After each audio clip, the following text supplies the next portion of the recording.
Assalamualaikum warahmatullahi wabarakatuh. Good morning to my lecturer Ustaz Hafiz and my fellow friends. Today, our group will present about Islamic financial products based on Murabahah contract and the application in IHB Bank. Our group members are Ayuni Zafira, Norliana and Nasadina. I'm Norliana binti Muhammad Fauzi. Will present on the introduction, legal evidence, and the issue.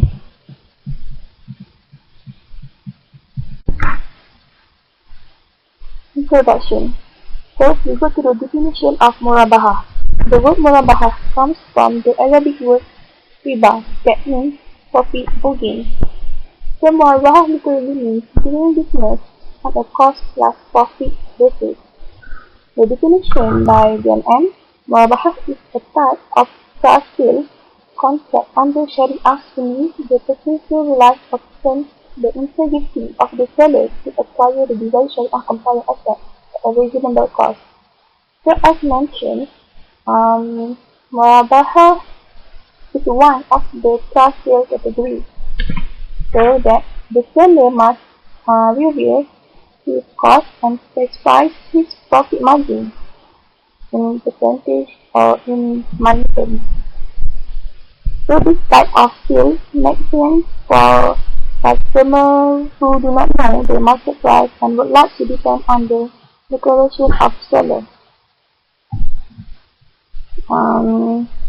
The most important condition for this sale to be valid is both parties must know the cost and selling price of the goods. If not, it can be waived.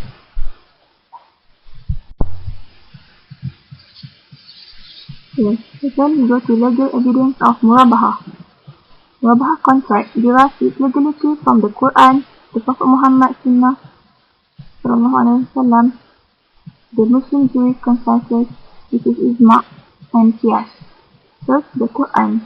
In verse 275, Surah Baqarah, it mentions that Allah has allotted and prohibited usury.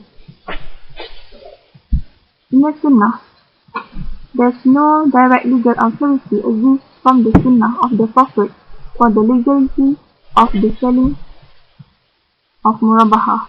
It is considered permissible under Islamic law. So, we claim the Prophet Muhammad SAW has said, what man earns best is what he earns from his own hands and a permissible trade, narrated by Hakim. Okay, third, in Ijma', there's no opposition and this would constitute the agreement on the Murabahah permissibility. For Qiyas, since the Prophet Muhammad has approved the sale of Tawiyah. Sale of Tawiyah is a sale that the both parties know the cost price. So the sale of Tawiyah on a markup will be equally permissible on the basis of analogous sale of Tawiyah. Sale of Tawiyah and sale of Murabahah is under the category of sale.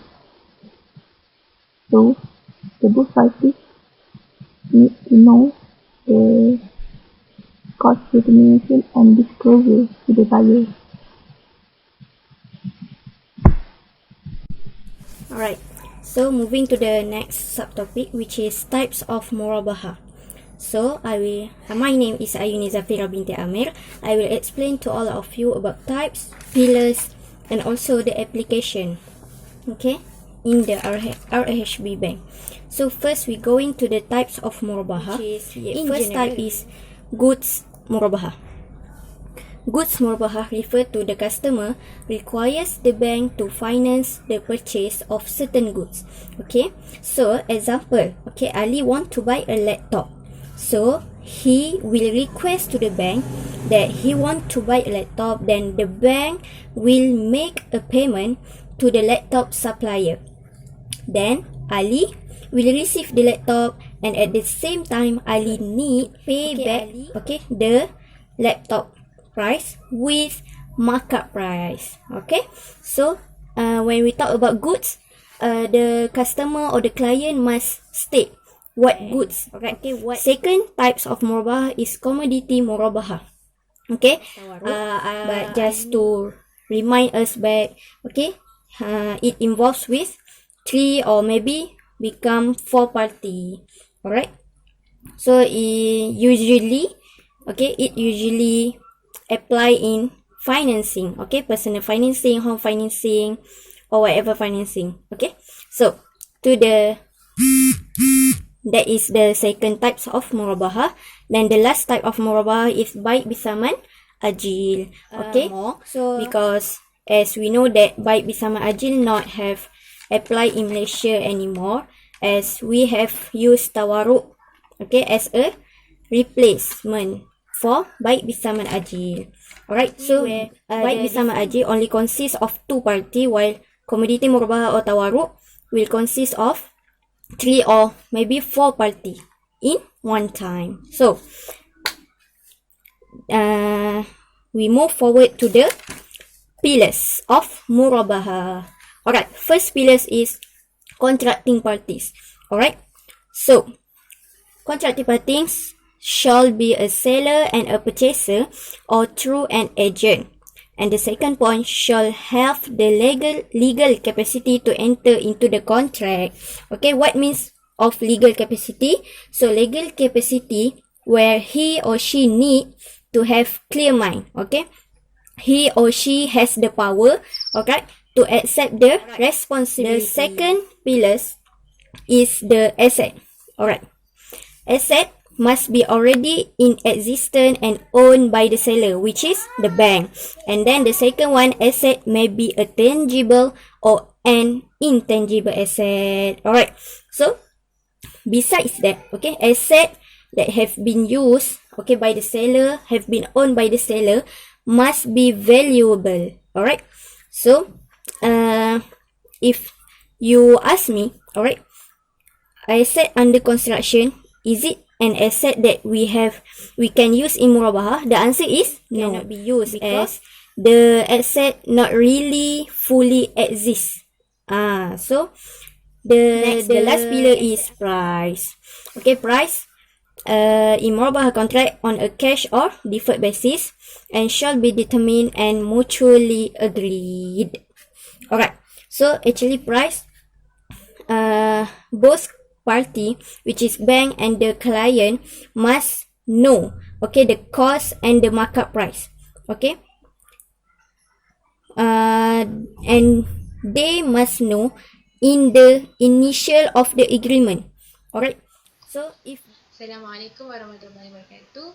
My name is Nur Sabrina Bibi Ismail and I will present about scholar view.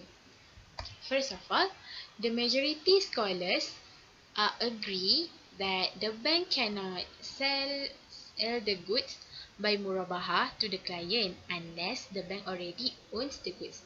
As we know, if we want to sell something, we must have the good first. And it is necessary to avoid the sale and purchase of unauthorized Sharia. Next, the majority scholars also allow murabahah because humans as members of society always need what is produced and owned by others. As a human being, we always depend on others because not all of us are capable of producing our own. And this statement bring us to Imam Shafi'i's opinion that he said that he think if one person presents a commodity to others and say, you buy it for me, I will give you this kind of profit. And if the person buy it, then the transaction is legal. Next, we go to determination of profit rate. The determination of profit rate, this discussion is made in line with the pricing.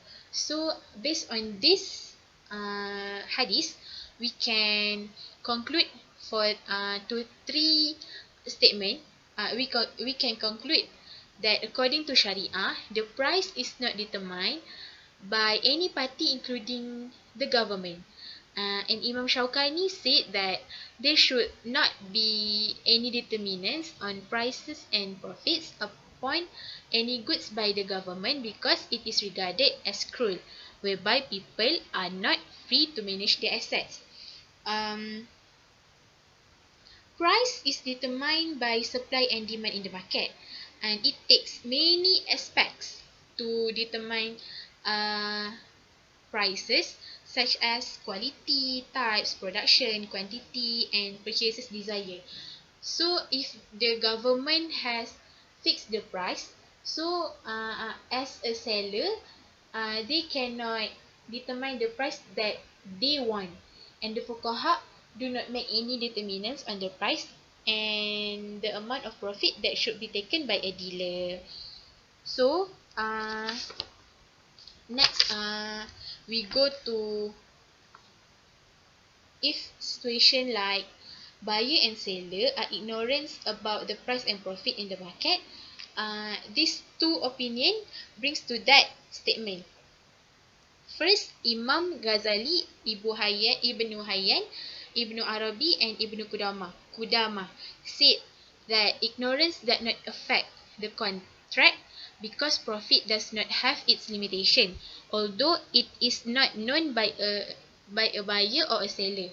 But Ibnu Hazim said that considers profit that are not known by either of them as ignorant and thus are not valid. Okay, next we go to contemporary issue. For the issue, I will present about rescheduling for additional payment. Okay, I give example. The situation like this. Sometimes customer is not able to pay according to dates agreed upon the Murabahah agreement. So he requests the seller or the bank for rescheduling the installment.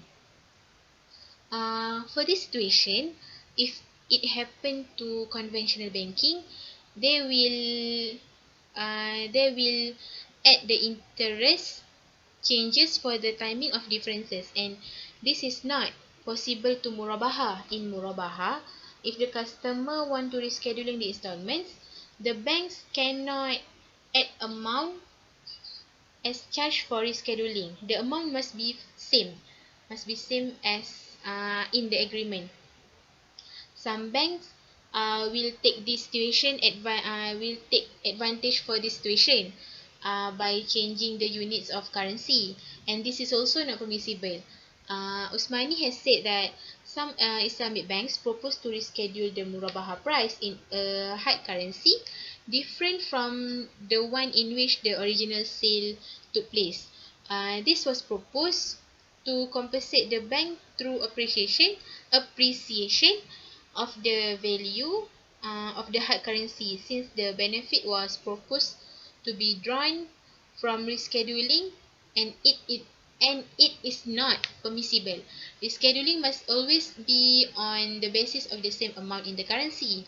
However, in the time of payment, the purchaser may pay with the consent of the seller in a different currency on the basis of the exchange rate on the day of payment, and not the date of transaction.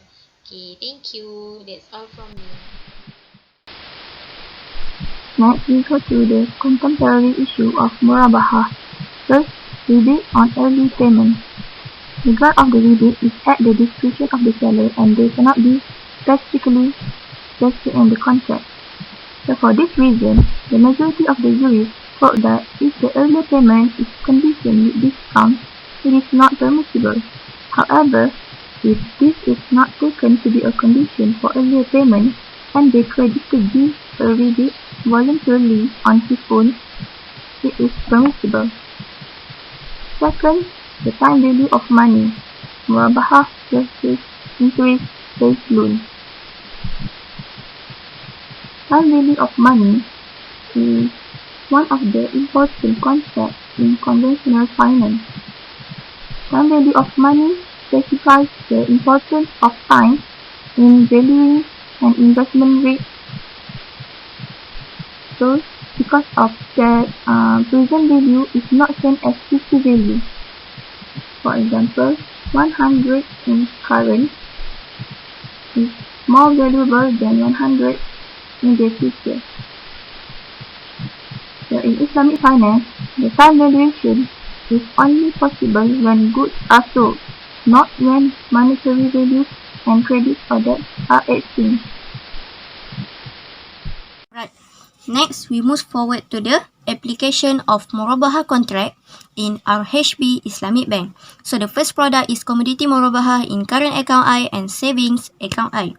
So in this product consists of 4 parties, which is client, IFI, which is bank, and supplier 1 and supplier 2. Alright, so we go to the first point, which is this product is offered for the purpose of deposit taking, because in this product, client, which is us, okay, will become a depositor. Alright, so commodity is referring to any commodity as determined by the bank. Alright, so in this product, alright, the commodity is under bank power. Alright, the bank shall purchase from the customer the commodity at a selling price. Selling price what is cost price plus markup price.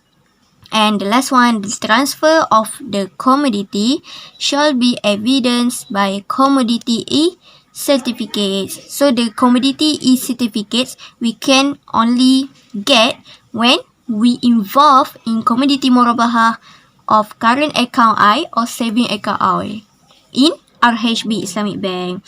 So basically, in this product, alright, we as a client will appoint bank as an agent to buy the commodity, and then we will appoint bank to sell the commodity to the third party and the fourth party. So we move to the second product, which is trade bills purchase I TBPI against LC. Yeah, maybe it is new for us, but it's okay because it's simple as ABC. Alright, so actually this product is use commodity Murabahah also and hiwalah. Alright, so this product focus on client, okay, have a business which is they making sales by export and import process. Okay, the bank will advance money to the seller or beneficiary. Okay.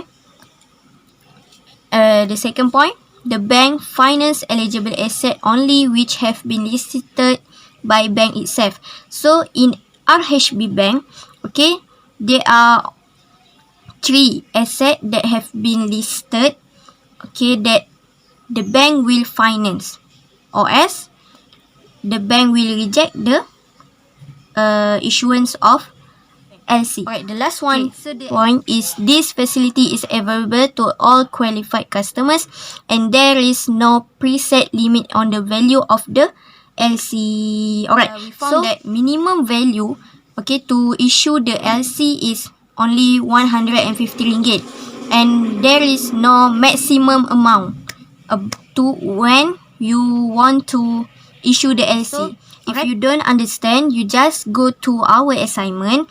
They have in the assignment we have a figure, okay, to make all of us more understand towards the flow or modus operandi for this product. So I hope all of you understand what we have present to you, and if you have question, just ask and we try to answer the best. Okay, see you in. Bye.